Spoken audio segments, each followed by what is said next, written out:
Hello, this is my video blog about studying abroad. As you know, here on April 22nd, I'm still in Mexico.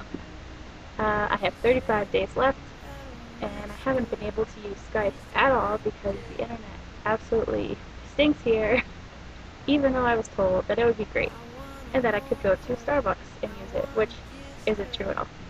So, let me start by saying hi to everyone who is watching this. And I think you're going to be kind of interested and also kind of like, why is she making a video? Because, that's weird. So I want to talk about the top 5 things about studying abroad and the top 5 worst things about it.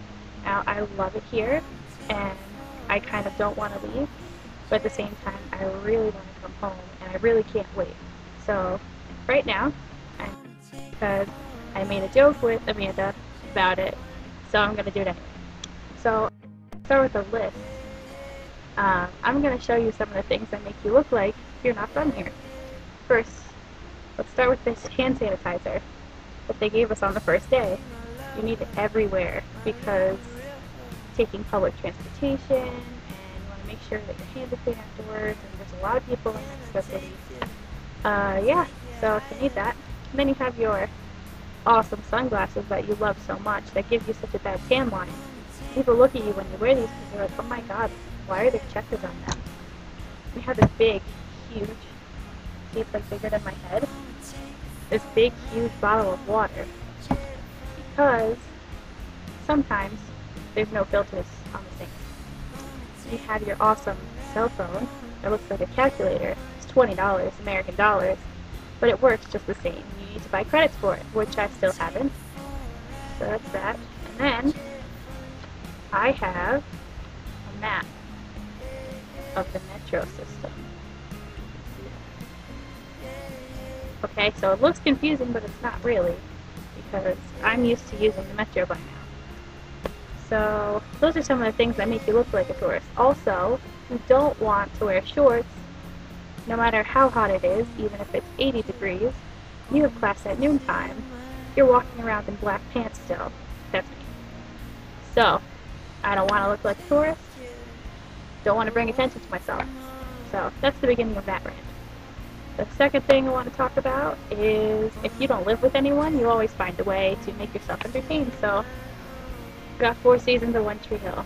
I'm never going to be bored. The other thing is the homework. My books are back there, but because I'm an exchange student and because I'm taking a class, I have to use grammar books and do the exercises, even though I've been speaking Spanish for about 6 years now. So that's the fun part of that. And now we'll start with the top 5 things about studying abroad in Mexico. My number 1 favorite thing is learning how to salsa dance. Now, I have no sense of rhythm when it comes to dancing, and for some reason salsa is really fun and I love it. So when I get home, I'm going to go and see what I can do about taking more salsa classes because it's great. So the second is having interesting conversations with interesting people. There's a lot of people at the school, and there's a lot of exchange students also, and we always talk about the fun things, and yeah, it's really great to get to know other people. And sometimes people are always asking me about America and what it's like. And I said, for me, it's just America. I'm not used to exaggerating about it, really. But everyone's like, oh, it's got to be so great and things like that. But, I guess you have to be there to see it. Just like you have to be in Mexico to realize that not everyone wears sombreros and lives in clay houses and everything like that. Not true. So, the third thing is everything is cheaper here. The dollar is worth more here. So if I want to buy a bottle of water, it's like 4 pesos. Really, that's like, I don't know how many dollars. I don't feel like doing it right now. Go find a conversion calculator or something. The fourth thing is meeting other exchange students. And I have a friend from Korea here. I've met a bunch of students from France. There was a group from Australia that was here for a month, and I stayed with them. Actually interpreted for them a little bit. And I have friends from Colombia, I have friends from other countries, and it's really nice to get to know people and see what's going on here. The fifth thing is seeing a bunch of new things. That includes like all the pyramids they have here and the ancient ruins, which really interests me. What else do you get to see? Well, I know that pollution is a huge problem here, and we took a ride to Teotihuacan, which is one of the sets of pyramids that's really famous. And you can see just driving like all the pollution and everything. But you also see how they're trying to solve that problem. There's eco bikes around here and everything like that, so everyone's really trying to solve that problem. Okay, so let's move on to the 5 worst things about studying abroad. As I said before, there's a lot of internet issues. I haven't seen any of my friends or my family, either online, in person obviously, because I'm here. Haven't seen them since January. I tried to FaceTime on my iPhone once. That worked okay, but it was kind of busy, so it was okay. Number 2, everyone looks at you like you're from another planet. I think I'm human. I have hair, and I have eyes, and I wear glasses, and I walk around and everything like that.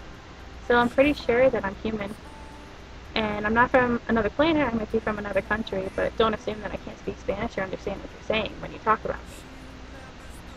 Number 3 is the challenging classes. I have 3 classes and then a service learning project that I'm doing. And one of my classes is a teaching class, and for that class I'm doing the grammar books that I have. And the teacher kind of like, do you understand me? Do you understand me? And I'm like, yes, I'm good. I understand you perfectly. And then my other teacher in my law class, and I don't know why I decided to take that class because it sounded interesting to me. She talks very fast and very softly, so you can't understand what she's saying. And the students in the class, you know, I'm not sure if it's just an easy one for them, but for me it's not easy. So I'm having difficulty with that one, to say the least. And my 3rd class is a class I'm taking with medical students, but it's kind of like our IND class at Damon. And it's pretty good and it's pretty fun. I have a project that's due tomorrow, and let's hope my partner needs to get back to me, because that's the next thing I'm going to talk about, is the study habits and things about the students here, is that everything's a little bit different, and you're not really sure where to go with that. Everyone studies differently, or they wait till last minute to study, which is the same in every country, I'm sure. Definitely being in college and everything, but if you want to hand something in on time, it's probably considered early. And to be prepared for, you know, a presentation is big for me, so that's one of the other challenging things I have here. Number 4, 3 or 4 or 5, I don't remember.